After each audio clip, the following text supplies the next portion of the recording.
वही चैनल पे कहा था, सोशल मीडिया पर भी कहा था कि बिहार में जो राजनीतिक धमाका हुआ है उसकी अनुगूंज राष्ट्रीय पैमाने पर सुनाई देगी। तो वही हो रहा है। जिस ढंग से सत्तारूढ़ खेमे में, केंद्रीय स्तर पे सत्तारूढ़ खेमे में और सत्तारूढ़ खेमे की गोद में बैठे हुए मीडिया में जो बौखलाहट दिखाई दे रही है, उससे तो साफ लग रहा है कि जो राष्ट्रीय स्तर पे विपक्ष जो है निराश, हताश, मनोबल टूटा हुआ, इस तरह से पड़ा हुआ था, बिखरा हुआ था, अब अचानक उसमें एक ऊर्जा और एकजुटता का संचार होते हुए दिखाई दे रहा है। अब 2024 में क्या होगा क्या नहीं होगा इसके बारे में तो कोई भविष्यवक्ता या नजूमी ही बता पाएगा, लेकिन जो राजनीतिक विश्लेषक हैं उसके तौर पे अगर हम कुछ कहना चाहेंगे तो हम ये कहना चाहेंगे कि साहब, कांग्रेस एक तो जो मरी पड़ी हुई थी, हार दर हार उसके लोग निराश हो रहे थे, तो जो संसद से लेकर सड़क पर कांग्रेस में एक नई ऊर्जा हुई और जो काला जादू जिसको प्रधानमंत्री हमारे कह रहे हैं, पता नहीं किस कारण कह रहे हैं, वही जानते होंगे, बेहतर जानते होंगे, लेकिन काले कपड़े में जिस तरह से जाकर के विरोध प्रदर्शन किया, हमको याद है कि हम लोग छात्र युवा अवस्था में सरकार के खिलाफ जब भी कुछ बात होती थी तो काले कपड़े में प्रदर्शन करते थे। एक बार तो इलाहाबाद हाई कोर्ट के बाहर, इलाहाबाद हाई कोर्ट में जब श्रीमती गांधी आई थी गवाही देने के लिए, तो उनके खिलाफ हम लोगों ने काले कुर्ते पहने थे, उसके ऊपर सफेद कुर्ते पहने थे,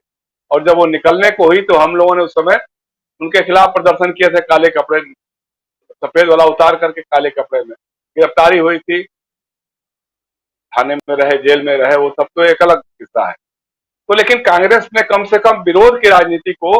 अंगीकार किया है। अभी तक हम लोग जो कहते थे कांग्रेस की जो सबसे बड़ी कमजोरी है कि कांग्रेस एक सत्तारूढ़ पार्टी है, सत्ता की पार्टी है, सत्ता करना जानती है, शासन करना जानती है, विपक्ष की भूमिका वो ढंग से नहीं निभा पाती है। लेकिन खास तौर से जब से जयराम रमेश इनके मीडिया विभाग के प्रभारी बन करके आए हैं तो और सुप्रिया श्रीनेत जो है सोशल मीडिया के इंचार्ज बनी है, तो उस समय वही प्रवक्ता, वही लोग एक नई ऊर्जा के साथ, नए आक्रामक तेवर के साथ सोशल मीडिया से लेकर के मेन लाइन मीडिया में भी मुखर हो रहे हैं, और दूसरी तरफ संसद में भी काफी महत्वपूर्ण भूमिका में इस बार नजर आई कांग्रेस, और काफी आक्रामक भूमिका में नजर आई, और उसके साथ फिर पूरा विपक्ष भी खड़े हुए नजर आया। तो एक तो ये घटनाएं हो रही थी, दूसरी तरफ बिहार में जो सत्ता का परिवर्तन हुआ है, देखिए हम लोग पहले से हम तो कहते आ रहे हैं कि नीतीश कुमार चाहे जिस राजनीतिक मजबूरी के कारण भारतीय जनता पार्टी के साथ सरकार साझा कर रहे थे, एक अलग बात हो सकती है, लेकिन वो एक बेमेल गठबंधन है। उनके विचारों का, उनकी राजनीति का भारतीय जनता पार्टी और राष्ट्रीय स्वयंसेवक संघ की राजनीति से कोई मेल नहीं था। अब जो साझा सरकार बनाया तो यह भी जान लीजिए कि ये नीतीश कुमार ने उसी समय तय किया था कि साहब जो भाजपा के विवादित मुद्दे हैं वो विवादित मुद्दे बिहार से परे रखे जाएंगे। अब बाकी जहां जो करना हो करिए, लेकिन बिहार में उसके बारे में चर्चा नहीं करें। लेकिन अब जिस ढंग से इन लोगों ने, मतलब राजनीति में होता है ना बिग ब्रदर एटीट्यूड के रूप में, साहब एक कसक उठते रहती थी कि हमारे पास तो 75, 79, 78 एमएलए हैं और हम जो है 45 विधायकों की पार्टी के मुख्यमंत्री को समर्थन दे रहे हैं, उसकी सरकार को ढो रहे हैं और एक तरह से एहसान कर रहे हैं। राजनीति में एहसान जैसा कोई शब्द नहीं होता है, पॉलिटिकल कंपल्सन्स होते हैं, पॉलिटिक्स ऑफ कंपल्सन्स होती है, उसके तहत आपने अगर समर्थन दिया है तो उसका कोई मतलब नहीं था। लेकिन उसके बाद धीरे धीरे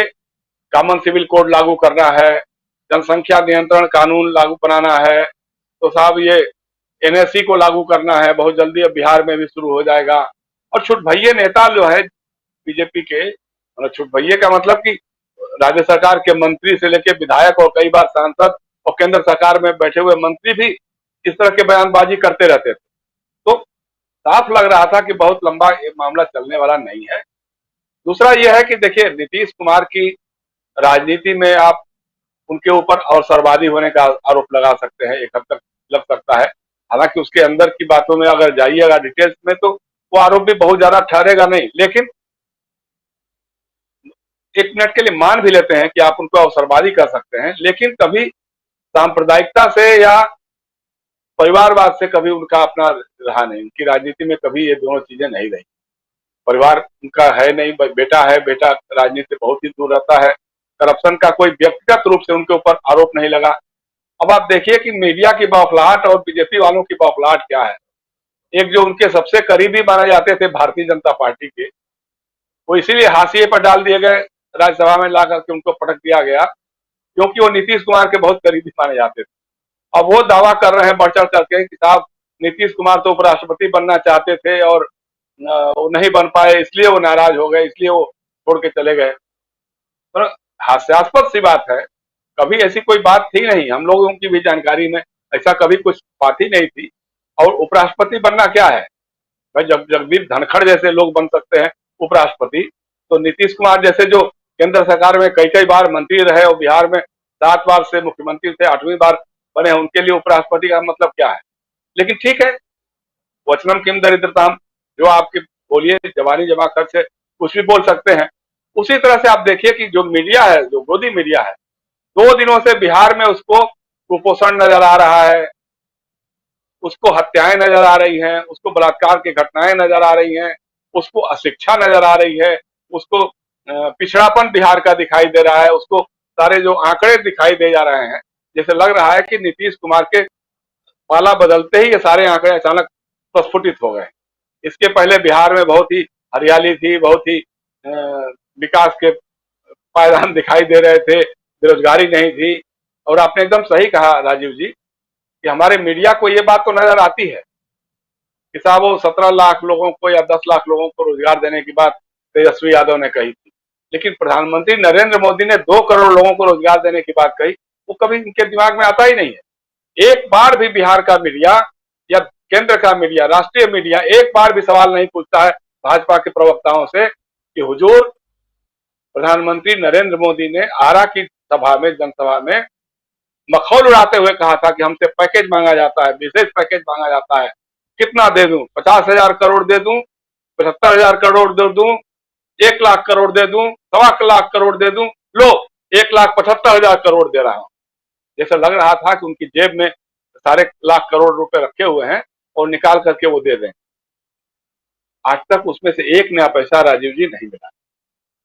ये पूरे भारत की मीडिया भी जानती है, राजनेता भी जानते हैं कि जब एकजुट बिहार था,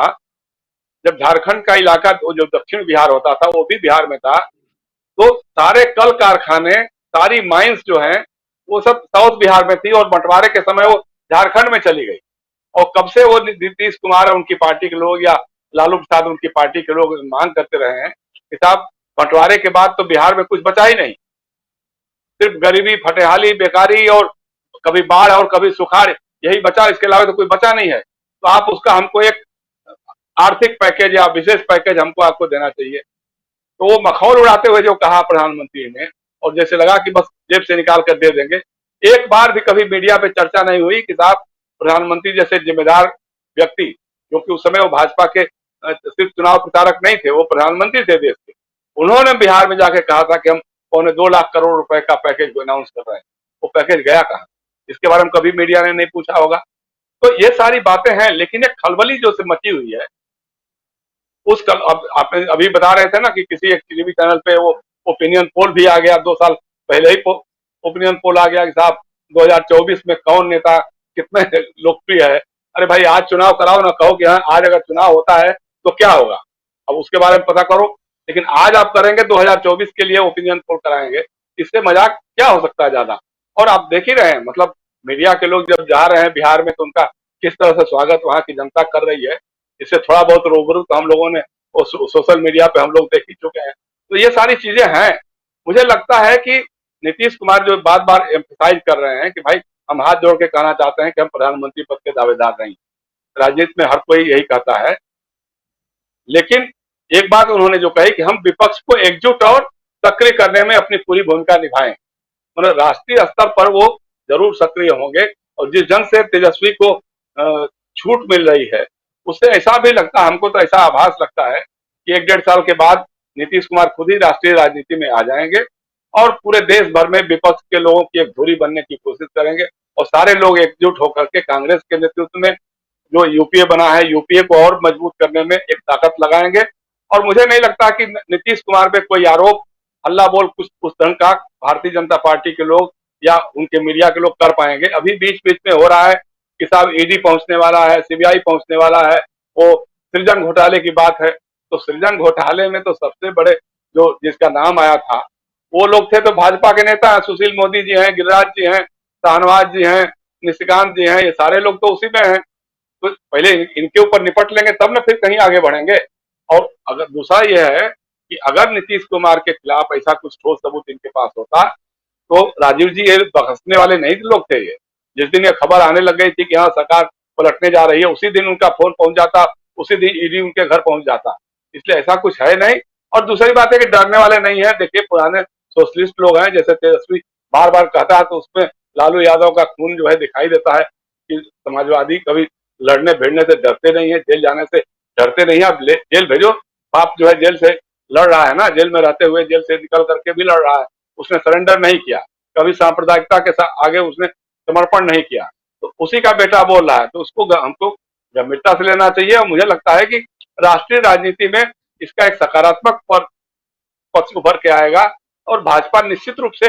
कमजोर महसूस करेगी जिस ढंग से उसका चल रहा था। और मुझे लगता है कि जो